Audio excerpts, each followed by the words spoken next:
Jennifer Wofford is here now to talk about if honesty is really the best policy when it comes to raising your kids. Thank you for joining us. Thank you very much. I hope you're not going to tell us to pop the Santa Claus. Yeah, because I still use that on my mom just to get gifts. Come on, Mom. Yeah, We're absolutely adults. not. And the reason is because children have a very rich fantasy life. So I would back up and just say that honesty is the best policy when it's in the best interest of your child. Right. So children have a rich fantasy life. That's how they make sense of the world. It's how they grow and develop, how they master skills, intellectual development, social skills. So the idea of Christmas and Santa Claus is really a message and a meaning that's a positive one, that the world is a good place where a kindly elderly gentleman will come and bring you gifts, and all you have to do is write a letter and say what you want, and you'll actually be heard. So Childhood that's a good message. needs to be a time of innocence, and people who don't Right. get that as children, as adults, they look back on the lost childhood. Yeah, and I think the other, with Halloween coming up, when children are engaging in that fantasy, they're mastering their fear of scary goblins and ghosts, or they're going to be a really strong Superman, and we want to say, yes, you're the strongest Superman I've ever seen, right? So we're playing with that fantasy. We're joining them in that fantasy. So no for a harm, no moment. foul with those kind of magical things that everybody remembers growing up. It's just fun. You counsel a lot of parents, Yes. new parents too. Yes. What have you heard, without saying names, but what have you heard that really are bad lies? Sure. I worked a number of years ago. I work with couples and adults now, but a number of years ago I worked with a mother and her daughter, a single mother who had adopted her daughter, and she was not going to tell the child that she was adopted. And so I respected that boundary as the therapist working with them, but I was quite concerned because as the child grew up, there would be a time when she would figure it out. She had So been she was adopted. never going to tell her, or wait till maybe she's mature enough? Her intention was never to tell her, and the child was not adopted until she was a year and a half, which means there would never be baby pictures. There would never be the early memories to offer to that child. She would start to figure it out. I don't know at what age, but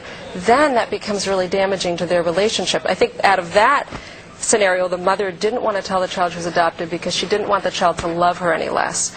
But that's not the right motivation, because actually what would happen later is quite concerning, as the child realized her mother had Right. never told her the truth. Asking So questions. in that sense, and there are wonderful resources on adoption and on how to speak to children about adoption, and they all recommend being open. And the positive message is, we chose you. You were the most special child that we found, and we chose you out of everyone in the world. There's a positive message there to offer. So I think message is important, and the message of Santa Claus is that the world is good.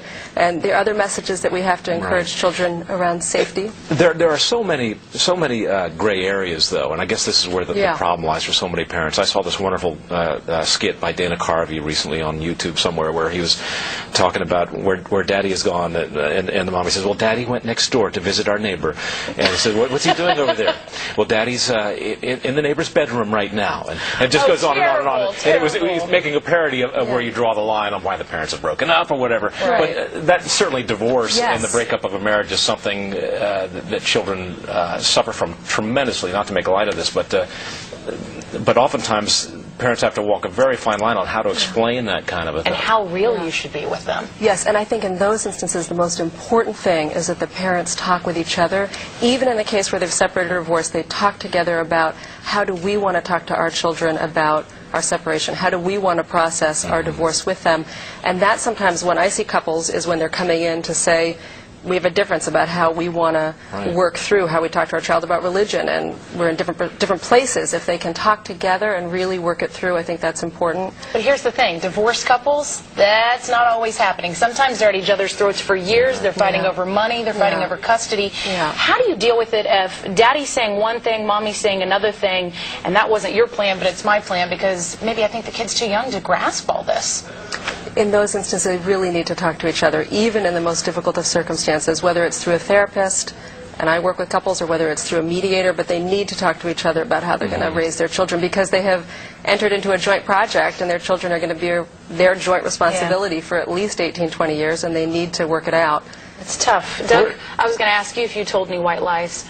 Oh, every day. Every day. I mean, just in terms of things like homework and hard study. I mean, I was a terrible student. I mean, there were none worse in school. And I come from a long tradition in my family of people who just did terribly in school. Okay. Or dropped. I had a great uncle who dropped out in junior high school, but he later went on to become managing editor of the New Yorker magazine. So I can't say that school is necessarily or doing badly in school is necessarily a bad thing, because I know so many people who hated school but did quite well in life. So is it better? I'm not gonna. When my kid brings home his homework from school, I'm not gonna say, "Don't worry about it. I never did any either." And so is it better to say, "Good job"? Like if you see, when they're young and they bring home something that maybe the ugliest painting you've ever seen, to say, "This is wonderful," or is that bad for them? In that instance, what you're doing is you're actually talking to them about the effort they made. So it doesn't matter whether you judge the child's picture to be beautiful or not beautiful. You can talk to them about the colors. Oh, I see you used a lot of green and you used purple, and tell me about the green and purple colors you used, and what does this mean to you, right? You can join them in understanding what they were trying to portray when they were drawing that picture. But in terms of your thought about schoolwork, I think the most important thing is to be truthful in those moments about what the real consequences are. So not to say, in that article that you had referred to that was on the web, when a parent said, if you don't eat all your food, you'll get pimples. That's not actually the consequence. But to say, if you don't do your homework, we're concerned about what will happen to you, because we all have to do our homework in order to go to the next grade and graduate and then go to a good college, and that's what we wish for you. So talk about the real consequences, not a completely unrelated, fabricated consequence. I guess it's more to put a positive spin, like I see your effort that you're putting into this, because it could easily get negative. But these are all great tips. Jennifer Wofford, thanks for coming in. Thank you so much. Appreciate your coming in. Thank you. Appreciate it very much.